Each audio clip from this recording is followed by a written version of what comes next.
Hello everyone, welcome you all on my YouTube channel Study Mantra. So we have done some physical properties and general properties of alkali metal. So today we will do chemical properties of alkali metal. So start with chemical properties of alkali metal.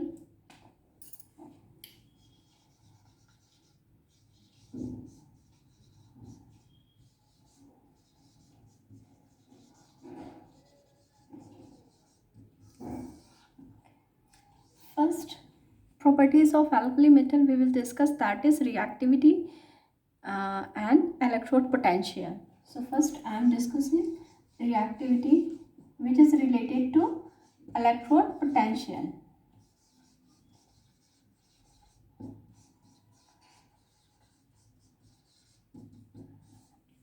As you know that alkali metals are more reactive metal in the whole periodic table. आपकी पूरी periodic table में जो alkali metal हैं they are most reactive metals, बहुत ही ज़्यादा reactive हैं. और वो reactivity that is due to they have tendency to lose electron. जो उनकी टेंडेंसी है इलेक्ट्रॉन लूज़ करने की, उसकी वजह से उनकी रिएक्टिविटी है. तो दैट्स वाई, क्योंकि वो इलेक्ट्रॉन को लूज़ करते हैं. जो एलिमेंट्स जितना इजीली इलेक्ट्रॉन लूज़ करते हैं उनका इलेक्ट्रोड पोटेंशियल उतना ही नेगेटिव होता है. ठीक है. क्या मैंने बोला कि जो एलिमेंट्स इलेक्ट्रॉन को लूज़ करते हैं उनके लिए इलेक्ट्रोड पोटेंशियल की वैल्यू नेगेटिव होती है. तो क्योंकि जो अल्कली मेटल है उनकी इलेक्ट्रॉन लूज़ करने की टेंडेंसी बहुत ज़्यादा है, तो इसका मतलब है कि इनके लिए जो इलेक्ट्रोड पोटेंशियल की वैल्यू होगी that will be more negative. So जो भी पॉइंट्स आपने अपने माइंड के अंदर रखने हैं तो वो आप पॉइंट नोट कर लो कि रिएक्टिविटी जो है that is due to the tendency to lose electron, क्योंकि क्या करता है इलेक्ट्रॉन को लूज़ करते हैं. और जो जितना ईजिली इलेक्ट्रॉन लूज़ करता है उसके लिए इलेक्ट्रोड पोटेंशियल की वैल्यू क्या होती है, उतनी ही नेगेटिव होती है इलेक्ट्रोड पोटेंशियल की वैल्यू. क्लियर. ठीक है. तो आपके जो अगर मैं गैसेस स्टेट की बात करूं तो अल्कली मेटल है वो सारे ही उनके लिए, क्योंकि वो इलेक्ट्रॉन को लूज़ करते हैं, इलेक्ट्रोड पोटेंशियल की वैल्यू नेगेटिव होगी. और जिसके लिए जिस एलिमेंट के लिए इलेक्ट्रोड पोटेंशियल की वैल्यू जितनी नेगेटिव होती है that will B stronger reducing agent. वो होता है आपका रिड्यूसिंग एजेंट. ठीक है. सिंपल सी बात है. जिनके इलेक्ट्रॉन लूज करने की टेंडेंसी है उनका ऑक्सीडेशन होता है, जिसका ऑक्सीडेशन होता है वो होते हैं रिड्यूसिंग एजेंट. जिनके इलेक्ट्रॉन गेन करने की टेंडेंसी होती है उनका रिडक्शन होता है, जिनका रिडक्शन होता है दैट आर ऑक्सीडाइजिंग एजेंट. तो क्योंकि इनके इलेक्ट्रॉन लूज करने की टेंडेंसी है इस वजह से हम बोलेंगे कि इनका ऑक्सीडेशन इसलिए होता है. ऑक्सीडेशन होने की वजह से they are strong reducing agent. जितनी ज़्यादा नेगेटिव इलेक्ट्रोड पोटेंशियल की वैल्यू होगी वो एलिमेंट उतना ही ज़्यादा स्ट्रॉन्गर रिड्यूसिंग एजेंट होगा. क्लियर. तो हमारे पास पूरी एक इलेक्ट्रोड पोटेंशियल की पूरी एक टेबल होती है, एक सीरीज होती है, सारी वैल्यूज उसमें गिवन है, कैलकुलेटेड वैल्यू सारी गिवन है. और उसके अकॉर्डिंग जो हमारा इलेक्ट्रोड पोटेंशियल का जो टेबल है उसमें अल्कली मेटल्स जो हैं they are stronger reducing agent, वो स्ट्रॉन्गर रिड्यूसिंग एजेंट है. अब अगर हम गैसियस स्टेट की बात करें तो गैसियस स्टेट में जो इनका ऑर्डर होगा that will be lithium, then sodium, then potassium, then rubidium, then caesium. तो caesium will be more electronegative in alkali metal. जितने भी अल्कली मेटल्स हैं उसमें से सीजियम जो होगा that will be more stronger reducing agent. But मैंने क्या बोला, इन गैसियस स्टेट. किस स्टेट पे? गैसियस स्टेट पे. ठीक है. अब हम बात करते हैं कि चलो गैसियस स्टेट पे तो सीजियम ज़्यादा इलेक्ट्रोनेगेटिव एलिमेंट होगा. अब बात करते हैं कि जो इलेक्ट्रोड पोटेंशियल है, इलेक्ट्रोड पोटेंशियल, ये हम कैसे, इसकी टेबल कैसे बनाई गई है, ये हम कैसे कैलकुलेट करते हैं. तो बेटा इलेक्ट्रोड पोटेंशियल है वो है होता है, डिपेंड करता है 3 थिंग्स पे. First, enthalpy of sublimation. Enthalpy of sublimation अभी मैं इसको एक्सप्लेन करूँगी, don't worry. Enthalpy of sublimation. Second, ionization enthalpy. And third, that is hydration enthalpy.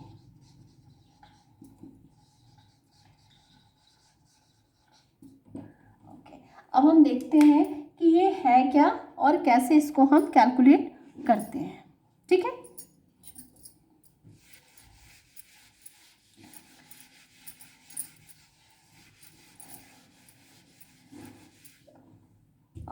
तो कोई भी जो आपका एलिमेंट है उसका अगर इलेक्ट्रोड पोटेंशियल जो है हमें देखना होता है कि वो स्ट्रॉन्गर रिड्यूसिंग एजेंट है कि वीक रिड्यूसिंग एजेंट है कि ऑक्सीडाइजिंग एजेंट है, या उसके लिए इलेक्ट्रोड पोटेंशियल की वैल्यू नेगेटिव होगी या पॉजिटिव होगी।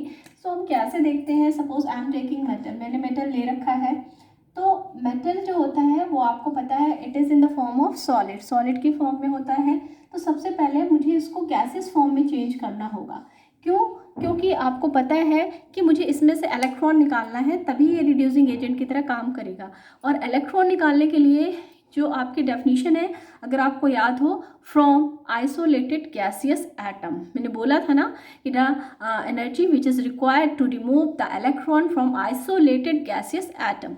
तो मुझे पहले उस सॉलिड स्टेट को गैसियस एटम में चेंज करना होगा और फिर उसमें से इलेक्ट्रॉन को रिमूव करना होगा। तो जो एनर्जी रिक्वायर्ड होगी दैट इज आयनाइजेशन एंथैल्पी। तो यहाँ पर मैं सॉलिड से इलेक्ट्रॉन नहीं निकाल सकती, it is to difficult.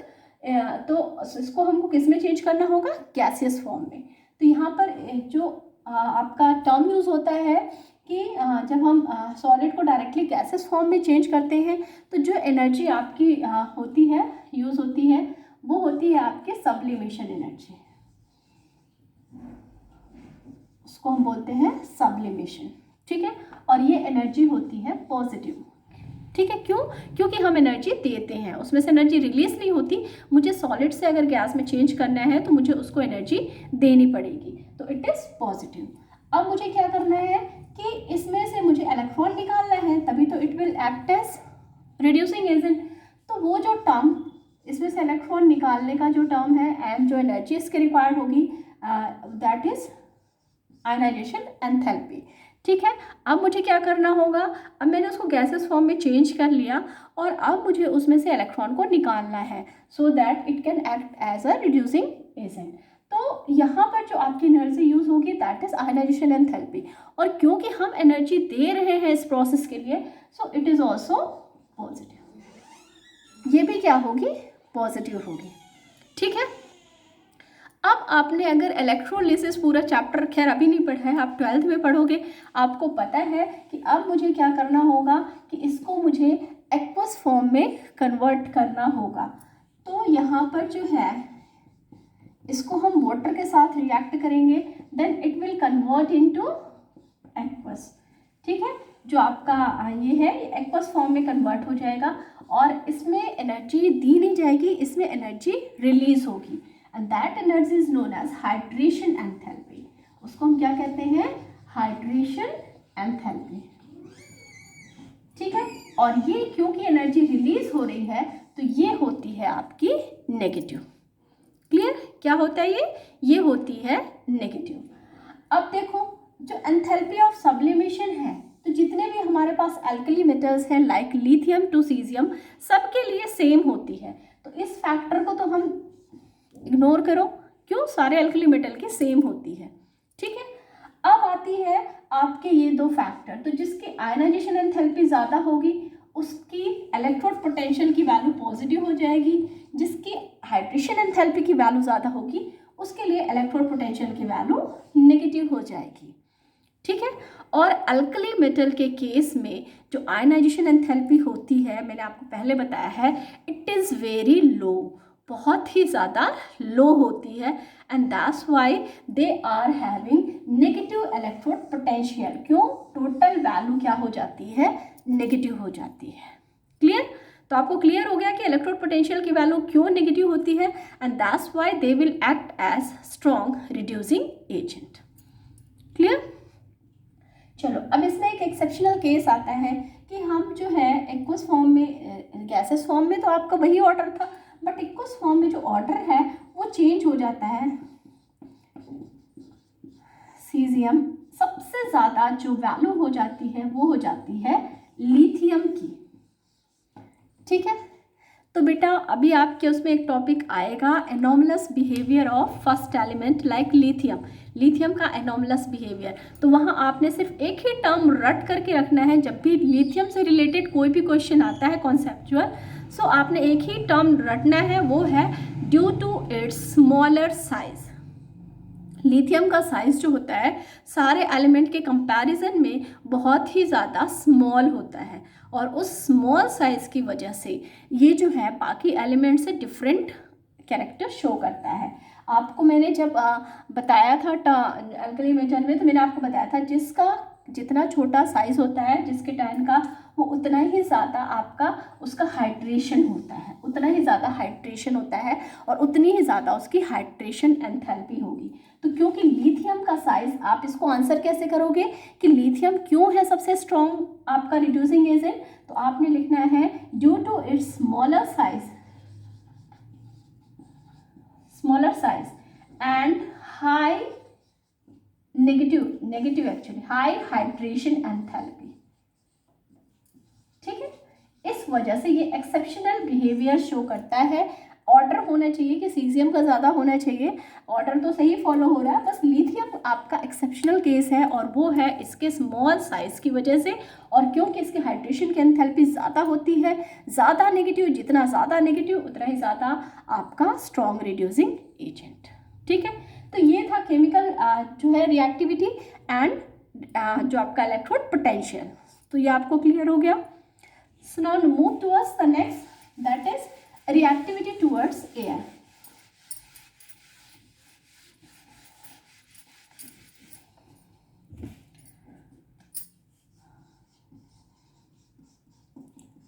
Reactivity towards air.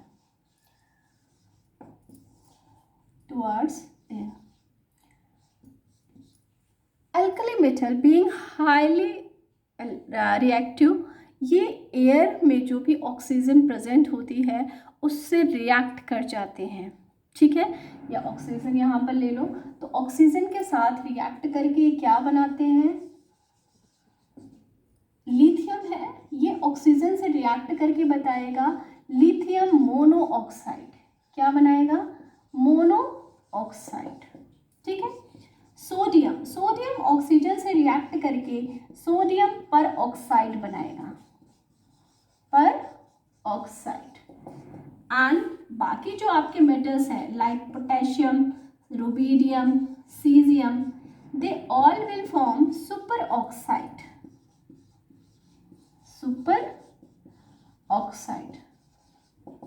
ठीक है, नाउ द क्वेश्चन अराइजेस कि why they are forming different oxides, क्यों ये डिफरेंट ऑक्साइड बना रहे हैं, लिथियम मोनोऑक्साइड बना रहा है, सोडियम पर ऑक्साइड बना रहा है, एंड जो आपके बाकी सारे नीचे वाले मेटल्स हैं they are forming superoxide.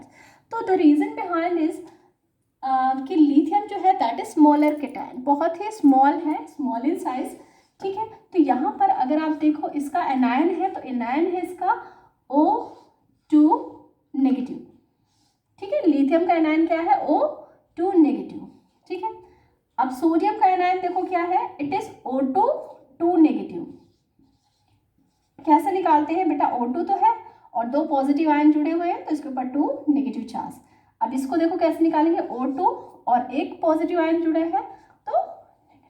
ठीक है, तो ये किसका है, ये लिथियम का एनायन है, ये सोडियम का है, और ये बाकी नीचे वाले मेटल्स का है। ये वाला जो एनायन होता है that is very small in size. ठीक है, इनका जो साइज का ऑर्डर है ये है ऑर्डर, और सिंपल सी थिंग है कि smaller cation can stabilize smaller anion, smaller cation smaller anion को स्टेबलाइज कर सकता है और वो वही बनाएगा। ठीक है, और बिगर कैटायन क्या बनाएगा, बिगर एनायन को स्टेबलाइज करेगा और सुपर ऑक्साइड बनाएगा। तो ये इसका रीज़न है। वन थिंग मोर, लिथियम जो है इट इज़ ऑल्सो डायरेक्टली जो एटमॉस्फेयर की नाइट्रोजन है उससे रिएक्ट करके लिथियम नाइट्राइट भी बनाता है। तो ये है आपका reactivity of alkali metal towards air.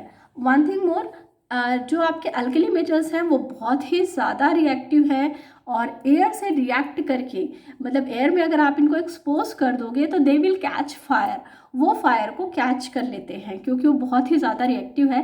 And that's why they are kept in kerosene oil या पैराफिन वैक्स। तो यही रीज़न है कि हम उनको कैरोसिन ऑयल या पैराफिन वैक्स में रखते हैं, so that we can cut the supply of air. ठीक है, क्यों? क्योंकि जैसे ही एयर में एक्सपोज होंगे इट विल कैच फायर, ठीक है। ओके, सो ये थी reactivity towards air. Now reactivity towards water. तो सिंपल सी थिंग है कि जब भी आपका जो अल्कली मेटल्स है, सपोज मैं ले रही हूँ लिथियम, नहीं लिथियम आपका रिएक्ट नहीं करता वाटर से, तो यहाँ पर मैं सोडियम ले रही हूँ, so they will form hydroxide plus आपका क्या होगा, हाइड्रोजन गैस इवॉल्व होगी। What will be happen when alkali metal react, yes, when alkali metal reacts with water they will form hydroxide plus liberated hydrogen gas, hydrogen gas को liberate करेंगे। तो जितने भी alkali metal हैं वो hydroxide form करेंगे, hydrogen gas को liberate करेंगे। यहाँ भी आपने एक पॉइंट जो याद रखना है वो वही पॉइंट याद रखना है कि lithium does not react with water. तो वाटर से आपका जो है इतना, जैसे मैं आपको बताऊं कि एक जो थिंग है बोली जाती है कि पानी में आग नहीं लग सकती, तो बिल्कुल लग सकती है। अगर पानी में वाटर में आप सोडियम पीस को छोड़ दो, बहुत ही ज़्यादा जो होती है एक्सप्लोसिव रिएक्शन होती है, उसमें आग लग जाती है। तो ये जो सोडियम है, पोटेशियम है, रुबीडियम है, सीजियम है, जब भी हम इनको वाटर में डालेंगे तो बहुत ही ज़्यादा एक्सप्लोजिव रिएक्शन होगी, एक्सप्लोजन हो जाएगा, आग लग जाएगी। बट लिथियम रिएक्ट तो करता है बट यहाँ पर उतना ज़्यादा जो है आपका एक्सप्लोसिव रिएक्शन नहीं होती, बहुत ही आपका मतलब जैसे हम सोडियम को डालेंगे तो क्या होगा, वाटर में आग लग जाएगी। लिथियम को डालने पर ऐसा नहीं होगा और इसका रीज़न जो है वो वही सेम है कि that is due to small size. तो जहाँ पर भी लिथियम से रिलेटेड आपका कोई भी क्वेरी, कोई भी क्वेश्चन आता है तो आपने वहाँ पर यही लिखना है कि ड्यू टू स्मॉल साइज, वहाँ पर आपका इससे काम चल जाएगा। और अभी मैंने जस्ट आपको बताया कि लिथियम है तो वाटर इसको चारों तरफ से ऐसे कवर अप कर लेता है, ऐसे हाइड्रेटेड मोड, बहुत ज़्यादा हाइड्रेशन एंथैल्पी होती है और इसी वजह से ज़्यादा एक्सप्लोसिव रिएक्शन इसकी नहीं होती है, ठीक है। तो this is reactivity towards water. Now the next,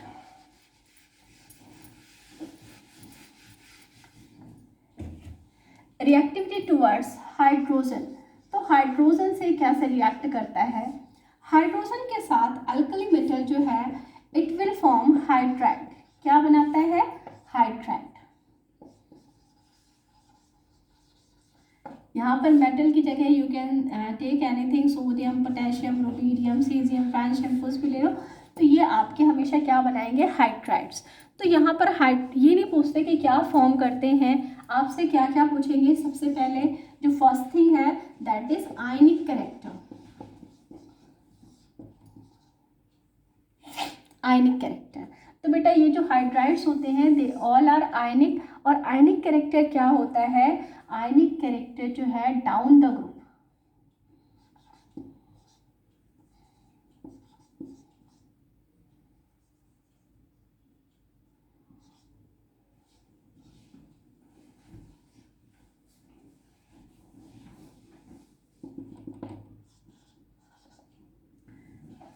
yes.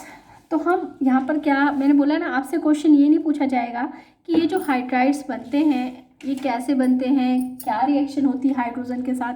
आपसे जो क्वेश्चन पुटअप किया जाएगा वो that is regarding their ionic character, उनके जो हाइड्राइड्स का आयनिक कैरेक्टर है वो क्या है। तो बेटा आयनिक कैरेक्टर का ऑर्डर आपके सामने है और इसके अकॉर्डिंग जो लिथियम हाइड्राइड है दैट इज़ आपका मोर आयनिक देन सीजियम हाइड्राइड। रीज़न आपका सेम है बेटा कि यहाँ पर जो है नीचे जाने पर लिथियम से सीजियम तक जो एटॉमिक साइज है वो इंक्रीज होता जाता है, मीन कैटायन का साइज इंक्रीज हो जाएगा। कैटायन का साइज जब इंक्रीज हो जाएगा तो जो एनायन का जो इलेक्ट्रॉन क्लाउड है, ये जो एनायन है जो आपका हाइड्राइड है, तो ये इसको पोलराइज कर लेगा ईजिली, मतलब इसके चार्ज को खींचेगा अपनी तरफ। और जब पॉजिटिव नेगेटिव आपस में जो अगर ये इसने पोलराइज कर लिया तो चार्जेस कैंसिल आउट हो जाते हैं और वो कोवैलेंट कंपाउंड में चेंज हो जाते हैं।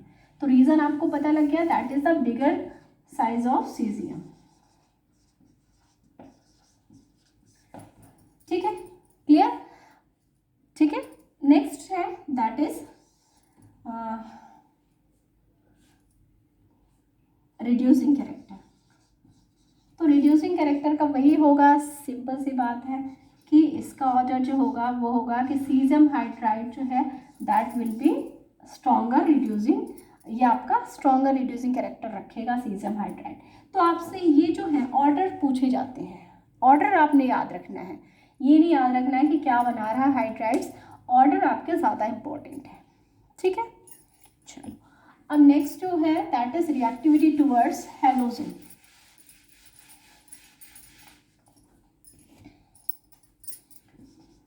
टुवर्ड्स हैलोजन, हैलोजन के साथ नेचुरली है कि हैलोजन को हम एक्स से रिलेटेड एक्स से डिनोट करते हैं, इट विल फॉर्म हैलाइड्स। जिसके साथ क्या बनाएगा, हैलाइड्स बनाएगा। लिथियम से लेकर के मेटल की जगह क्या है, लिथियम है, सोडियम है, पोटेशियम है, रुबीडियम है, सीजियम है, तो ये हमेशा क्या फॉर्म करेंगे, हैलाइड्स। ठीक है, अब वही क्वेश्चन है कि ये नहीं पूछेंगे कि क्या बन रहा है हैलोजन के साथ, they will ask first thing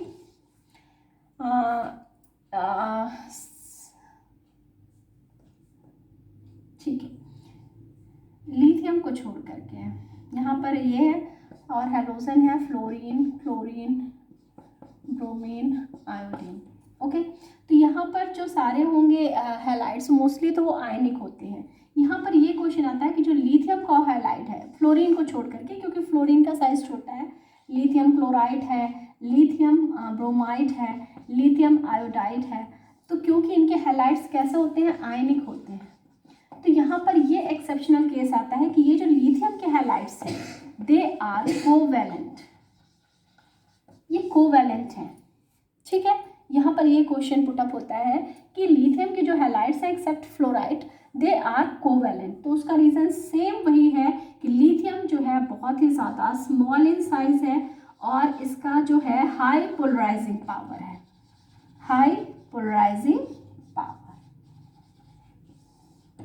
ठीक है, और इसी वजह से क्या होगा आपका, उसको जो इसके इलेक्ट्रॉन क्लाउड को है, जैसे लिथियम है, ये क्लोरीन है, तो इसके इलेक्ट्रॉन क्लाउड को अपनी तरफ खींच लेगा और ये जो चार्जेस हैं ये आपके न्यूट्रलाइज हो जाएंगे और it will converted into covalent compound. ठीक है, तो यहाँ पर आपसे ये क्वेश्चन जो पूछे जाते हैं, जो आपके कॉन्सेप्चुअल क्वेश्चन है वो मोस्टली मैंने आपको बता दिया। ठीक है, अब इसका लास्ट है that is reactivity towards ammonia.